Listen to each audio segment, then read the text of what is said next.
साथियों नमस्कार, स्वागत है आपका एक बार फिर से चैनल में। आज डेली टारगेट का 7वां दिन है, 6 दिन हो चुके हैं। ठीक है, आज 7वें टेस्ट की तरफ हम लोग बढ़ रहे हैं और हमेशा की तरह जीएस के पहले और फिर चलते चलते हिंदी के प्रश्नों को देखेंगे। ठीक है, पिछले वीडियो जो 6 हो चुके हैं उन्हें अगर आपने नहीं देखा है तो देख लीजिए। ठीक है, प्लेलिस्ट मैंने बाकायदे इसके लिए अलग से बना दी है। ठीक है, तो इसके लिए आपको ढूंढना नहीं पड़ेगा। ठीक है, तो चलिए शुरुआत करते हैं आज के प्रश्नों को। ठीक है, इम्पोर्टेंट प्रश्न है। इतिहास के अभी प्रश्न चल रहे हैं, इतिहास के बाद साइंस के शुरू होंगे, उसके बाद यूपी स्पेशल। ठीक है, इस तरह आएंगे। ठीक है, तो चलिए शुरुआत करते हैं आज के प्रश्नों को। पहला प्रश्न है, 10 गरीब एक चादर में सो सकते हैं पर एक सल्तनत में 2 बादशाह नहीं हो सकते। ये कथन किसका था? तो ये कथन था आजम का। ठीक है, आजम का ये कथन था कि 10 गरीब एक चादर में सो सकते हैं पर एक सल्तनत में 2 बादशाह नहीं हो सकते। ठीक है, आगे बढ़ते हैं। अगला है, शिवाजी को कैद करके रखा गया था। तो शिवाजी को कैद करके रखा गया था जयपुर भवन, आगरा में। ठीक है, आगरा में जयपुर भवन है, वहाँ पे शिवाजी को कैद करके रखा गया था। ठीक है, अगला है, बाल गुरु उपनाम था। तो बाल गुरु किसका उपनाम था? तो वो था गुरु हरकिशन सिंह का। गुरु हरकिशन सिंह का उपनाम बाल गुरु था। ठीक है, अगला है, शिवाजी के प्रशासकीय मॉडल का आधार किसकी प्रशासकीय नीति थी? तो ये थी कौटिल्य और शुक्राचार्य की। ठीक, अगला है, शिवाजी द्वारा जीते गए किलों का क्रम क्या है, देख लेते हैं। तो पहले होता है सिंहगढ़ को जीता 1643 में, फिर तोरण एवं राजगढ़ को जीता 1646 में, फिर कोंडाना को जीता 1647 में, पुरंदर को जीता 1654 में और अंत में जावली एवं जुन्नार को 1656 में।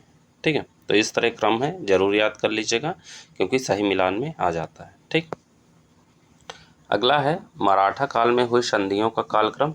तो मराठा काल में जो संधियां हुई उनका कालक्रम देख लीजिए। सूरत की संधि होती है 1775 में, बड़गांव की संधि होती है 1779 में, सालबाई की संधि होती है 1782 में और पूना की संधि अंत में होती है 1817 में। इस तरह जो है आप क्रम याद कर लेंगे तो सही मिलान आपका सही हो जाएगा। ठीक, अगला है, बहादुर शाह प्रथम के दरबार में एक डच प्रतिनिधि मंडल पहुंचा। तो किसके नेतृत्व में पहुंचा? तो वो पहुंचा जोशुआ केटलार के नेतृत्व में बहादुर शाह प्रथम के दरबार में एक डच प्रतिनिधि मंडल पहुंचा था। ठीक है, जोशुआ केटलार के नेतृत्व में। अगला है, लंपट मूर्ख की उपाधि किसकी थी? तो लंपट मूर्ख की उपाधि थी जहादर शाह की। किसकी? जहादर शाह की थी। अगला है, उल्लू बाज के घोंसले में रहता था तथा कोयल का स्थान कौवे ने ले लिया। ये कथन किसने कहा? जहादर शाह के शासनकाल को कहा गया कि उल्लू बाज के घोंसले में रहता था तथा कोयल का स्थान कौवे ने ले लिया। ठीक है, तो इस तरह हम देखते चलेंगे। अगला है, दक्कन में स्वतंत्र हैदराबाद राज्य की स्थापना करने वाले चिनकिलिस खान को आशफ जाह की उपाधि दी। तो किसने दी? रोशन अख्तर ने दी। ठीक है, ये दक्कन में स्वतंत्र हैदराबाद राज्य की स्थापना की थी चिनकिलिस खान ने। ठीक है, आशफ जाह की उपाधि किसको दी गई? रोशन अख्तर ने दी थी। ठीक, अगला है, रणजीत सिंह की राजधानी क्या थी? तो रणजीत सिंह की राजधानी श्रीनगर थी। ये प्रश्न 2-3 बार पूछा जा चुका है। ठीक है, याद कर लीजिएगा। अगला है, बंगाल सर्वाधिक समृद्धशाली बन गया। तो बंगाल सर्वाधिक समृद्धशाली किसके शासनकाल में बन गया? तो अलीवर्दी के समय में बंगाल सर्वाधिक समृद्धशाली बन गया।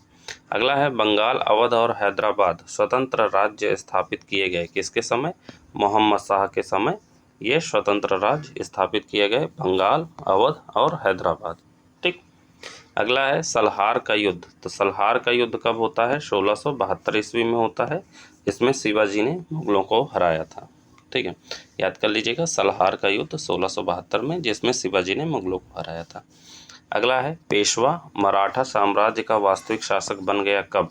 तो पेशवा मराठा साम्राज्य का वास्तविक शासक बना बालाजी बाजीराव के शासनकाल में। किसके शासनकाल में? बालाजी बाजीराव के शासनकाल में। अगला है, 10 बोध संकलन है। तो 10 बोध संकलन किसका है? तो रामदास की रचनाओं का संकलन है 10 बोध। ठीक, अगला है, सतारा को अपनी दूसरी राजधानी किसने बनाया? तो सतारा को अपनी दूसरी राजधानी राजा राम ने बनाया। किसने? राजा राम ने। आगे बढ़ते हैं। अगला है, चौथ नामक कर वसूलने के लिए नियुक्त किया गया। तो चौथ नामक कर वसूलने के लिए किसको नियुक्त किया गया? तो ये नियुक्त किया गया कामनिशदार को। किसको? कामनिशदार को नियुक्त किया गया चौथ नामक कर वसूलने के लिए। अगला है, जब स्वर्ण को ही जंग लग गया हो तो लोहा क्या करेगा? मुगल साम्राज्य के बारे में कथन है। तो जब स्वर्ण को ही जंग लग गया हो तो लोहा क्या करेगा? ये कथन मुगल साम्राज्य के बारे में किसने कहा था? यदुनाथ सरकार ने कहा था। किसने? यदुनाथ सरकार ने। अगला है, औरंगजेब की मृत्यु के समय मराठा साम्राज्य का नेतृत्व किसने किया? तो औरंगजेब की मृत्यु के समय मराठा साम्राज्य का नेतृत्व किया था ताराबाई के हाथों में उसका जो है नेतृत्व दिया गया। ठीक है। अगला है, मराठा प्रशासन में गांव का लेखपाल कौन होता था? तो मराठा प्रशासन में गांव का लेखपाल होता था कुलकर्णी। कौन? कुलकर्णी। अगला है, पानीपत के तृतीय युद्ध में मराठा सेना का सेना नायक कौन था? तो पानीपत के तृतीय युद्ध में मराठा सेना का सेना नायक था सदाशिव राव। ठीक, क्या था? कौन था? सदाशिव राव। अगला है, सैयद बंधुओं की हत्या करवा दी गई। तो सैयद बंधुओं की हत्या जो है किसने करवाई? तो मोहम्मद शाह के समय करवा दी गई। ठीक है, सैयद बंधुओं की हत्या। सैयद बंधुओं को जानते हैं, मैंने पिछले वीडियो में पढ़ाया था सैयद बंधुओं के बारे में। ठीक है।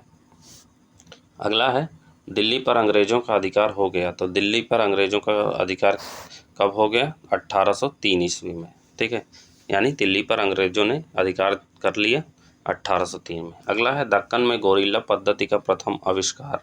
तो दक्कन में गोरिल्ला पद्धति का प्रथम आविष्कार किसके द्वारा? तो मलिक अंबर द्वारा किया गया। किसके द्वारा? मलिक अंबर द्वारा। अगला है, नादिर शाह की मांग पूरी न कर पाने के कारण आत्महत्या कर ली थी। तो आत्महत्या किसने की? शहादत खान ने। किसने? शहादत खान ने जो है आत्महत्या कर ली नादिर शाह की मांग पूरी न कर पाने के कारण। अगला है, जजिया पर रोक लगा दी गई किसके समय? तो जहांदर शाह के समय जजिया पर रोक लगा दी गई। अगला है, नेकुशियर का विद्रोह। तो नेकुशियर का विद्रोह किसके समय हुआ? तो ये हुआ रफ़ी उत्तर जात के समय। किसके? रफ़ी उद्दर जात के समय। ठीक है। अगला है, राजमाता उधमबाई जिसे किबला ए आलम कहा जाता है का प्रशासनिक कार्यों में अधिक हस्तक्षेप था। किसके समय? अहमद शाह के समय। किसके समय? अहमद शाह के समय। अगला है, 18वीं शताब्दी में 2 अश्वमेध यज्ञ किया। किसने किया? तो आमेर के राजा ने किया था 18वीं शताब्दी में 2 अश्वमेध यज्ञ। ठीक, आगे बढ़ते हैं। अगला है, बहादुर शाह प्रथम को शाहे बेखबर की उपाधि दी। तो खाफी खान ने शाहे बेखबर की उपाधि किसको दी? बहादुर शाह प्रथम को। ठीक है, आगे बढ़ते हैं। मुगल बादशाहों के लिए तांबे के पात्र में गंगा जल लाया जाता था, ऐसा वर्णन किया गया है। तो एडवर्ड टेरी ने अपने जो है पुस्तक में ये वर्णन किया है कि मुगल बादशाहों के लिए तांबे के पात्र में गंगा जल लाया जाता था। ठीक, अगला है, शिवाजी के समय मराठा 4 प्रांतों में विभाजित था। कौन कौन से हैं? देख लीजिए।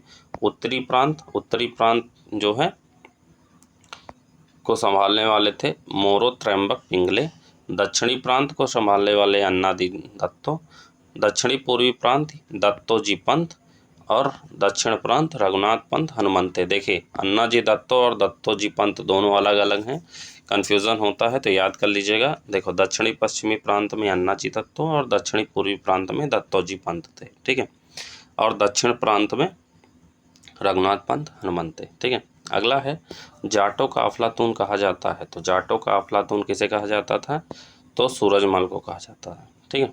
अगला है, मुगल काल में देह का तात्पर्य था। तो देह का तात्पर्य गांव था। क्या था? गांव। ठीक है, देह का तात्पर्य गांव था। आगे है, रानी कर्णवती जिन्होंने हुमायूं को राज्य की रक्षा के लिए राखी भेजी। तो रानी कर्णवती थी, इन्होंने हुमायूं को किस राज्य की रक्षा के लिए जो है राखी भेजी थी? तो मेवाड़ की रक्षा के लिए राखी भेजी थी। ये प्रश्न पूछा जा सकता है। अगला है, भक्ति आंदोलन का प्रारंभ किसने किया? तो अलवार संतों द्वारा जो है भक्ति आंदोलन प्रारंभ किया गया। अगला है, मनिहारी का युद्ध। तो मनिहारी का युद्ध कब होता है? तो सिराजुद्दौला और शौकत जंग के मध्य होता है। ठीक है, सिराजुद्दौला और शौकत जंग के मध्य मनिहारी का युद्ध होता है। अगला है, प्लासी का युद्ध कब होता है? तो जून 1757 में। ठीक, अगला है, काल कोठरी की घटना। तो काल कोठरी की घटना होती है 20 जून 1756 ईस्वी। अगला है अलीनगर की संधि कब होती है? तो अलीनगर की संधि होती है फरवरी 1757 में। कब? फरवरी 1757 में। आगे है इलाहाबाद की संधि। तो इलाहाबाद की संधि आपका 1765 में होती है।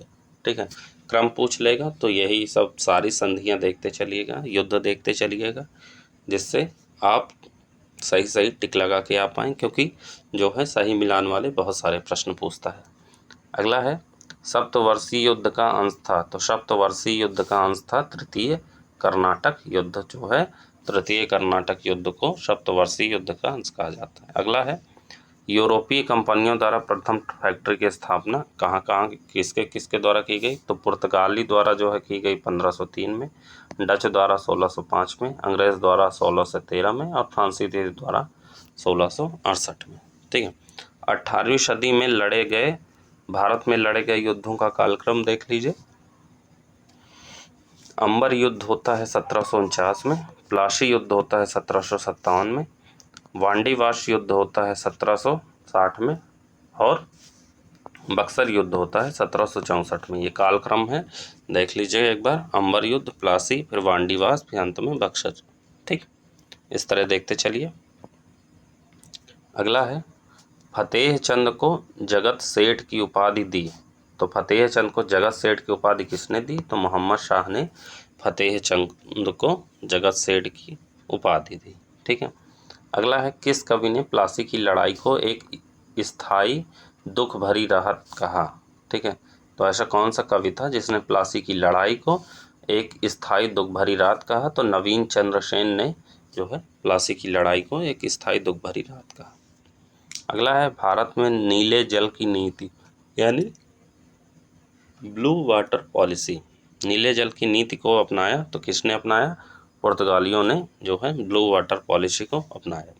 अगला है प्रथम बार किसने स्वीकार किया था कि प्लासी में अंग्रेजों की विजय विश्वासघात की विजय थी? तो बेंसीटार्ट ने यह स्वीकार किया कि प्लासी में जो युद्ध हुआ था उसमें जो अंग्रेजों की विजय हुई उसमें वो विश्वासघात की विजय थी। ठीक है, अगला है बंगाल के किस शासक ने पुर्तगालियों को सन 1536 ईस्वी में चटगांव और सतगांव में फैक्ट्री खोलने की अनुमति दी? तो मोहम्मद शाह ने ये अनुमति दी थी बंगाल में कि पुर्तगालियों को जो है 1536 ईस्वी में चटगांव और सतगांव में फैक्ट्री खोल सकें, उसके लिए अनुमति दी महमूद शाह ने। ठीक है, आगे बढ़ते हैं। अगला है किस शासक की अनुमति से हुगली में पुर्तगालियों द्वारा कारखाना खोला गया? तो ऐसा कौन सा शासक था? तो वो था अकबर, जिसकी जो है अनुमति से हुगली में पुर्तगालियों द्वारा कारखाना खोला गया। ठीक है, अगला है डचों को बंगाल, बिहार और उड़ीसा में व्यापार करने का अधिकार किस मुगल शासक ने दिया? तो डचों को जो है बंगाल, बिहार और उड़ीसा में व्यापार करने का अधिकार दिया औरंगजेब ने। किसने? औरंगजेब ने डचों को बंगाल, बिहार और उड़ीसा में व्यापार करने का अधिकार दिया। अगला है व्यापारिक व्यवस्था कार्टल किससे संबंधित है? तो कार्टल संबंधित है डच से। इम्पॉर्टेंट है, याद कर लीजिएगा, कार्टल जो है संबंधित है डच से।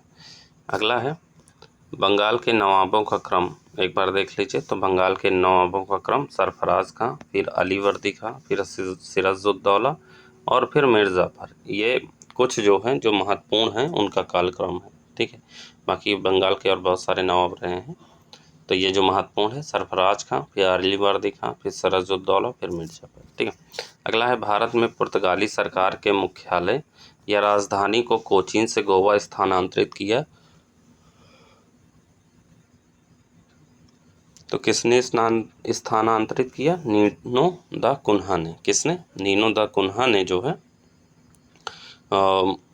पुर्तगाली सरकार के मुख्यालय को कोचीन से गोवा स्थानांतरित किया। ठीक है, अगला है भारत में डच द्वारा स्थापित फैक्ट्रियां एक बार देख लीजिए। तो भारत में डच द्वारा जो स्थापित फैक्ट्रियां, तो चिंसुरा में पहले, तो सबसे पहले ये स्थापित करते हैं मसूलीपट्टनम में 1605 में, फिर उसके बाद जो है पुलिकट में 1610 में, पुलिकट के बाद 1616 में सूरत में और अंत में चिंसुरा में 1653 में। ठीक है। तो ये डचों द्वारा स्थापित फैक्ट्रियाँ हैं, मसूलीपट्टनम के बाद पुलिकट, फिर सूरत, फिर चिंसुरा, ठीक है। सबका सन याद कर लीजिएगा, तो ये इम्पोर्टेंट है। तो ये रहे हमारे जीएस के प्रश्न, उम्मीद है पसंद आए होंगे, ठीक है। अब चलते चलते हिंदी के प्रश्नों को देख लेते हैं। हमारे अनेक शब्दों के एक शब्द पिछले वीडियो तक में ख़त्म हो गया, 6 लेक्चर थे, ठीक है। उसमें अब विलोम शब्द शुरू करते हैं आज से, ठीक है। इसमें भी 3-4 जो है वीडियो आएंगे विलोम शब्द के। तो चलिए शुरुआत करते हैं। और ये मत सोच लीजिएगा कि हिंदी के सारे टॉपिक एक बार ख़त्म हो गए तो हिंदी के फिर से जो है वीडियो नहीं आएंगे। हिंदी के रेगुलर वीडियो आते रहेंगे, मतलब एक एक टॉपिक ख़त्म हो जाएगा। तो जैसे मान लीजिए सारे टॉपिक ख़त्म हो गए, अंत में हम लोग शायद शुद्ध ख़त्म करेंगे, और फिर शुद्ध ख़त्म हो गया तो फिर उसके बाद हम फिर वापस शुरुआत जो है उसी से करेंगे, यहीं अनेक शब्दों के एक शब्द से, ठीक है। तो इस तरह हमारा क्रम चलता रहेगा एग्ज़ाम टाइम तक जो है, जिससे अच्छे से रिवीजन हो जाए जीएस प्लस हिंदी का, ठीक है। तो अलग से आपको ढूंढने की ज़रूरत नहीं पड़ेगी, ऐसा नहीं है। और एक चीज़ और याद कर लीजिएगा, जान लीजिएगा कि प्रश्नों को उसी तरह समाहित किया गया है जो एग्ज़ाम में आए, ठीक है। तो विलोम शब्द तो बहुत आसान होता है, बस कुछ ऐसे विलोम होते हैं जो हमको नहीं आते। देखिए एग्ज़ाम में 60% सबको आता रहता है, कोई भी कमज़ोर स्टूडेंट भी होगा उसको भी 60% याद रहेगा, लेकिन जो असली फाइट है ना वो 40 से 30% वालों के बीच में होती है। 40% बहुत कम ही लोगों को याद रहता है, ठीक है। तो आप उन 40 प्रश्न, जैसे मान लीजिए 60 प्रश्न आते हैं, हाँ हिंदी में 6 टॉपिक हैं, 60 प्रश्न आते हैं, तो 60 में 40 क्वेश्चन तो सबको आ रहे होते हैं, लगभग सबको आते हैं। आ जाएगा एग्ज़ाम में तो 40 प्रश्न हर कोई आसानी से सॉल्व कर लेगा। असली लड़ाई उन 20 प्रश्नों की है जो कम लोग याद कर पाते हैं, कम लोग जो है रिवीजन करके जाते हैं। तो हम ऐसा करेंगे कि रिवीजन रखेंगे, ठीक है। रिवीजन रखने का इन द सेंस ये है कि जैसे एक बार हमारे सारे टॉपिक हिंदी के ख़त्म हो गए तो वापस फिर से टॉपिक हिंदी के शुरुआत करेंगे, जो अभी जो उन प्रश्नों को शामिल नहीं किया गया उन प्रश्नों को और साथ में रिपीट करेंगे, ठीक है। चलिए शुरुआत करते हैं विलोम शब्द की। तो उपमान का व्यतिरेक होता है, याद करते चलिएगा। व्यक्ति का समाज होता है, ठीक है। व्यक्ति का विलोम समाज होता है, ठीक है। अपराधी का निरपराध होता है। पूर्व का अपर या पश्चिम होता है, अपर और पश्चिम दोनों होता है। आकर्षण का विकर्षण, अनाकर्षण और उपकर्षण, ये तीनों होता है, ठीक है। आकर्षण का विलोम विकर्षण, अनाकर्षण और उपकर्षण, तीनों विलोम होता है। खंडन का मंडन होता है। पृथु का तनु होता है। शीर्ष का तल, अवशेष का निःशेष, आदृत का अनादृत, निरादृत और तिरस्कृत, ये तीनों विलोम होता है आदृत का। क्या क्या? अनादृत, निरादृत और तिरस्कृत, ठीक है। अगला है अकंटक का कंटकित, अंगीकरण का अस्वीकार, अनुग्रह का निग्रह, अधिमूल्यन का अवमूल्यन, अर्जन का व्यायन या वर्जन, अवनत का उन्नत, आशा का दुराशा, अर्वाचीन का प्राचीन। अब देखिए आपको अगर नहीं समझ में आ रहा है कि जो है क्या प्रिंट है, क्या समझ में नहीं आ रहे हैं अक्षर, तो एक काम कर लीजिएगा, पहले तो क्वालिटी बढ़ा लीजिएगा, ठीक है, वीडियो की। दूसरी बात ये कर लीजिएगा कि जो मैं बोल रहा हूँ उसको ध्यान से सुनिएगा, ठीक है, तो जिससे आप प्रश्नों को सॉल्व कर पाएँ। अमित का परिमित, परिमित है, ठीक है, परमित नहीं, परिमित। आद्य का अंत, आहार्य का अनाहार्य, आह्वान का विसर्जन, आकंपित का निष्कंप। क्या है? आकंपित का निष्कंप, ठीक। आगे बढ़ते हैं। आर्द का अनार्द, ठीक है। शशंक का निशशंक, नी में सा जो बीच में लगेगा आधा, ये वाला रहेगा, ठीक है, निशशंक, आगे नी लगा लीजिए, ये याद कर लीजिएगा। अगला है संयुक्त का वियुक्त विलोम, अभिज्ञ का अज्ञ विलोम, उत्थान का पतन, एकाग्रचित का अन्य मनस्क, इम्पॉर्टेंट है, एकाग्रचित का विलोम अन्य मनस्क, कदाचित का निश्चित, खंडित का अखंडित या अखंड दोनों होगा, ठीक है, अखंडित और अखंड दोनों विलोम होगा खंडित का, ठीक। घटक का समुदाय, च्युत का संयुक्त, इम्पॉर्टेंट है, च्युत का संयुक्त जो है, ग्राह का त्याज्य, ग्राह का त्याज्य विलोम हो जाएगा, ठीक। फिर जागृत का सुषुप्त, जागृत नहीं, ठीक है, जागृत नहीं लिखा है, जागृत है, ठीक है, जागृत का विलोम सुषुप्त। फिर जागृत, अब देखिए जागृत ये है सुषुप्त होगा, और जागृति अगर आ जाए, जागृति, तो उसका सुषुप्ति क्या हो जाएगा, सुषुप्ति। सुषुप्त और सुषुप्ति मैंने दोनों लिख दिया है, ध्यान से देख लीजिएगा। एक जागृत है, सुषुप्त होगा, और जागृति का सुषुप्ति होगा। ऋषि का विलोम आर्स हो जाएगा, इंद्र का विलोम ऐन्द्र, माता का मातृक, मात्रा का मातृक, ठीक है, माता का मातृक होता है, और मात्रा का मातृक इस तरह वाला के पहले छोटी की मात्रा रहेगी। मथुरा का माथुर विलोम हो जाएगा, ठीक है। साहचर्य का विलोम अलगाव, संकीर्ण का विलोम विस्तीर्ण, एकत्र का विलोम विकीर्ण, ठीक है। संकीर्ण का विकीर्ण मत लगा दीजिएगा, एकत्र का विकीर्ण होता है, संकीर्ण का विस्तीर्ण होता है, ठीक। आगे बढ़ते हैं। अगला है अनुक्रम, अनुक्रम का विलोम उपक्रम, ठीक है। उन्नयन का अवनयन, सूत्रपात का उपसंहार, धवल का विलोम कृष्ण, संक्षिप्त का विलोम विस्तृत, संक्षेप का विलोम विस्तार। अब देखिए संक्षिप्त का विस्तृत है और संक्षेप का विस्तार है, दोनों विलोम अलग अलग है। संक्षिप्त का विस्तार नहीं होगा, संक्षिप्त का विस्तृत होगा, और संक्षेप का विस्तृत नहीं होगा बल्कि विस्तार होगा, ठीक है। युति का होगा अंधकार, ठीक है। तांडव का लास्य, ईश्वर का जीव, विरथी और अर्थी दोनों एक शब्द हैं जिसका जो है विलोम होगा रथी।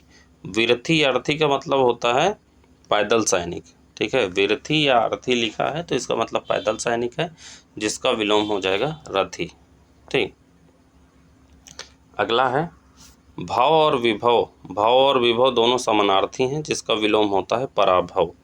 योग का विलोम दुर्योग, विपुल का विलोम स्वल्प, संयत का विलोम उत्श्रृंखल। क्या लिखा है, उत्श्रृंखल, श्रृंखल, ठीक है। संयत का विलोम उत्श्रृंखल। सगुण का विलोम दुर्गुण, जुगुप्स का विलोम स्तुति, जुगुप्स लिखा हुआ है, जु गु आधपा आधसा फिर या, जुगुप्स्य का विलोम स्तुति। तन्मय का विलोम अपवृत्त, तन्मय का विलोम अपवृत्त। देखिए ऐसे ही विलोम होते हैं जो याद नहीं होते हैं, तो याद करते चलिएगा।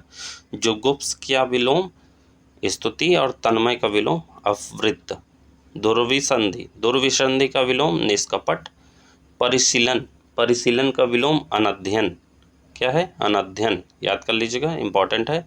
ज्योत्सना का विलोम आतप, ज्योत्सना तो कई बार पूछा गया है, ज्योत्सना का विलोम हो जाएगा आपका आतप। क्या हो जाएगा, आतप। आत्यांतिक का विलोम हो जाएगा परिमित, परिमिति नहीं परमित, परमित किसका हो जाएगा, आत्यांतिक का। उपकार का विलोम अपकार, पतिव्रता का विलोम उल्टा, प्रदाता का विलोम आदाता, कृत कार्य का विलोम विफल मनोरथ, तारुण्य का विलोम वार्धक्य, इंपॉर्टेंट है, तारुण्य का विलोम वार्धक्य, और मानवता का विलोम हो जाएगा नृशंसता, ठीक है। तो ये कुछ इंपॉर्टेंट विलोम शब्द रहे हैं, देख लिया आपने, ठीक है। तो हिंदी के भी प्रश्न हो गए हैं। अब इसी तरह रेगुलर वीडियो आता रहेगा। चैनल पे नए हैं तो चैनल को सब्सक्राइब कर लीजिए, और बेल आइकन ज़रूर जो है नोटिफिकेशन ऑल पे कर लीजिएगा, जिससे जो भी मैं पोस्ट करूँगा या वीडियो डालूँगा या शॉर्ट डालूँगा उससे आपको वीडियो मिलती रहे, ठीक है। तो चलिए मिलते हैं अगले वीडियो में, तब तक के लिए जय हिंद जय Bharat, thank you so much.